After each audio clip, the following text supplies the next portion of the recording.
Assalamualaikum warahmatullahi wabarakatuh. Selamat datang kembali di kelas Akuntansi Keuangan Menengah 2. Pada hari ini kita akan melanjutkan pembahasan materi kita tentang imbalan kerja. Nah, di dalam pembahasan imbalan kerja ini kita akan membahas jenis imbalan kerja, kemudian imbalan pasca kerja dan penyajian dan pengungkapannya. Nah, untuk yang pertama itu adalah jenis imbalan kerja. Jenis-jenis imbalan kerja itu ada 4 ya. Yang pertama itu imbalan kerja jangka pendek, kemudian yang kedua itu adalah pesangon, kemudian yang ketiga itu imbalan pasca kerja, dan yang keempat adalah imbalan kerja jangka panjang lainnya.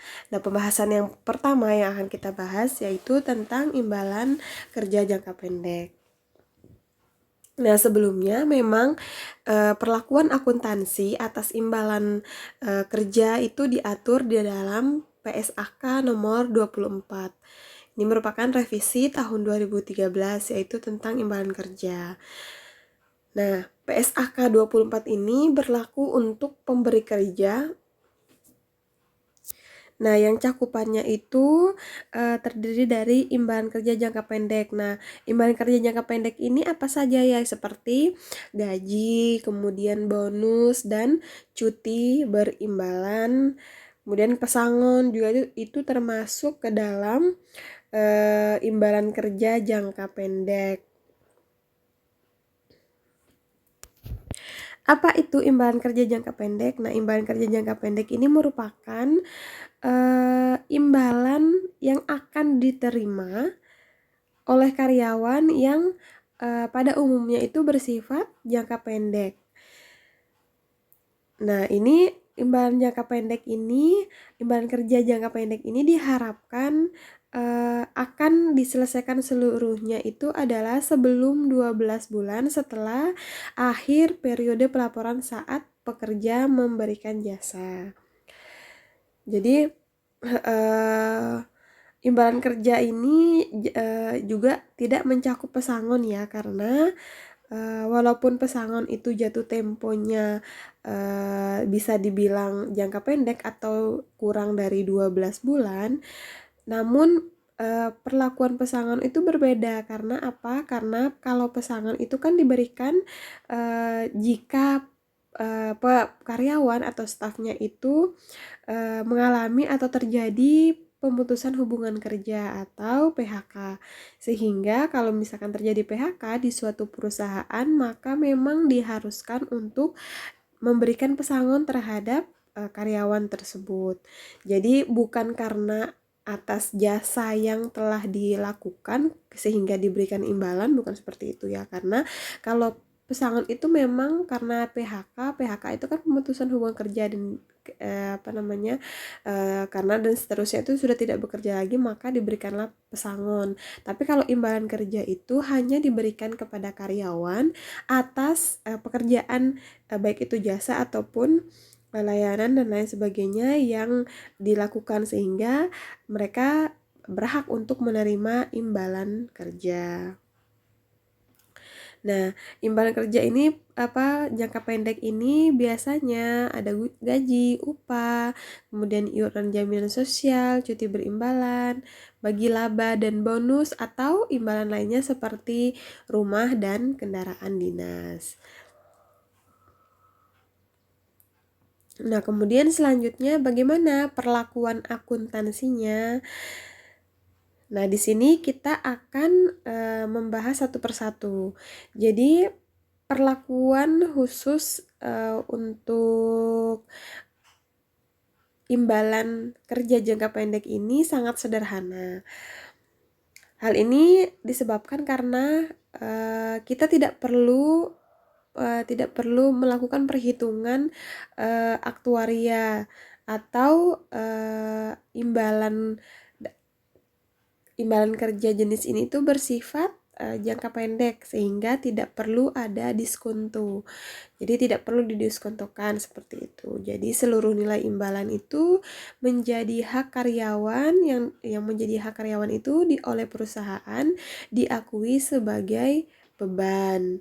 Terkecuali jika imbalan tersebut itu adalah termasuk ke dalam biaya produksi persediaan atau perolehan aset tetap. Maka jika Nah, termasuk ke dalam biaya produksi, persediaan atau perolehan aset tetap, maka terdapat perbedaan perlakuan seperti itu. Nah, maka nantinya mungkin bisa diakui sebagai liabilitas atau sebagai kewajiban ya, seperti itu.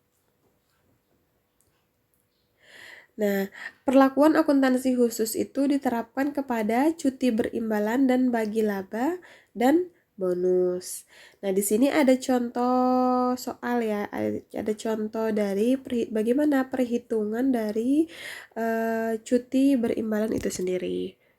Nah, jadi pada praktiknya sebenarnya cuti berimbalan ini beda-beda ininya perlakuannya ya, seperti itu tergantung dari perusahaan masing-masing. Jadi di sini eh, ada imbalan yang diberikan jika karyawan tersebut mengambil cutinya, sehingga karyawan yang mengambil cuti juga akan mendapatkan kompensasi. Jadi ada beberapa praktek di lapangan atau di perusahaan bahwa cuti berimbalan tersebut akan diberikan kepada karyawan jika memang karyawan tersebut sudah mengambil cutinya. Jadi selain kita memperoleh cuti, misalkan dalam 1 tahun kita mendapatkan cuti 12 hari, maka setelah kita mengambil cuti 12 hari, kemudian kita juga akan diberikan imbalan berupa dana cuti seperti itu atau uang cutinya seperti itu, baru bisa cair.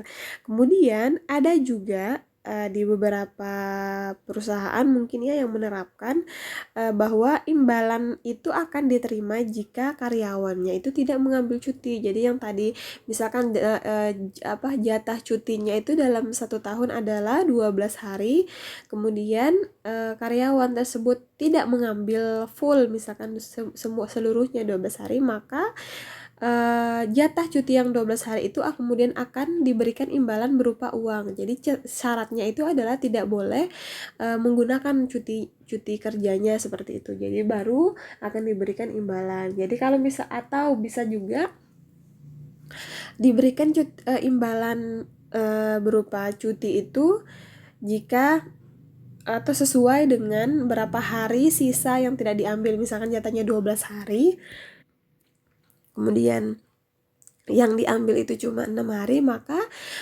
sisa 6 hari itu akan diberikan imbalan berupa misalkan dana dan lain sebagainya. Seperti itu.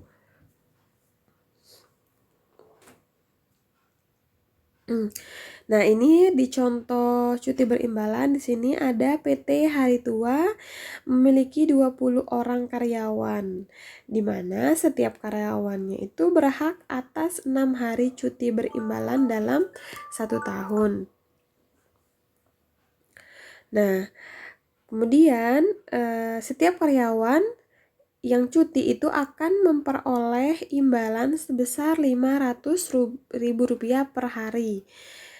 Nah, pada tahun 2015 terdapat 15 karyawan sudah mengambil penuh hak cuti berimbalannya, sedangkan 5 karyawan lainnya itu baru mengambil 4 hari. Kemudian di sini jika cuti berimbalan tersebut tidak dapat diakumulasikan, maka pada tahun 2015 PT Hari Tua akan mengakui beban sebesar 55 juta. Nah, bagaimana dari mana perolehan angka 55 juta rupiah itu? Nah, ini adalah bentuk perhitungannya ya. Ya, yang ini 15 karyawan. Tadi kan di sini 15 karyawan ini sudah mengambil penuh nih ya. Sudah mengambil penuh. Nah, dia sudah mengambil penuh hak cuti. Jadi, 15 karyawan dikalikan 6 hari. Itu berarti ada 90 hari. Jadi, ini maksudnya 90 hari itu karena nanti akan kita kalikan dengan imbalan cuti berimbalan yang akan dikalikan dengan cuti imbalan setiap harinya gitu. Yang ini ya 500.000 per hari ini. Kemudian selanjutnya yang tadi juga ada 5 karyawan yang hanya baru mengambil cutinya itu cuma 4 hari. Ya, di sini ya, cuma 4 hari. Jadi karena dia tidak mengambil full, yang diambil itu cuma 4 hari saja. Cuma 4 hari ini. Nah, Jadi 5 dikali 4 sama dengan 20. Jadi total jumlah harinya itu ini dijumlahkan sama dengan 110 hari yang kemudian dikalikan dengan ini 500.000 per hari. Maka diperoleh hasil 55 juta rupiah. Nah, maka bagaimana jurnalnya? Nah, ini adalah jurnal yang dicatat oleh PT Hari Tua. Jadi beban imbalan kerja cuti berimbalan di debit senilai 55 juta rupiah, kasnya 55 juta rupiah. Nah, kemudian bagaimana perlakuan yang sisa 2 hari, ada 5 karyawan yang tidak mengambil sisanya 2 hari itu. Nah, ini jika memang cuti berimbalan tersebut dapat diakumulasikan, maka pada tahun 2015 PT Hari Tua itu akan mengakui tambahan beban dan liabilitas sebesar 5 juta rupiah. Jadi 5 juta rupiah itu diperoleh dari perhitungan 5 dikali 2. 5 dikali 2 ini adalah 5 karyawan dikali dengan 2 hari itu sisa dari masing-masing 5 orang itu tadi. Kemudian dikalikan dengan 500.000 ini merupakan imbalan kerja yang diperoleh karyawan per harinya.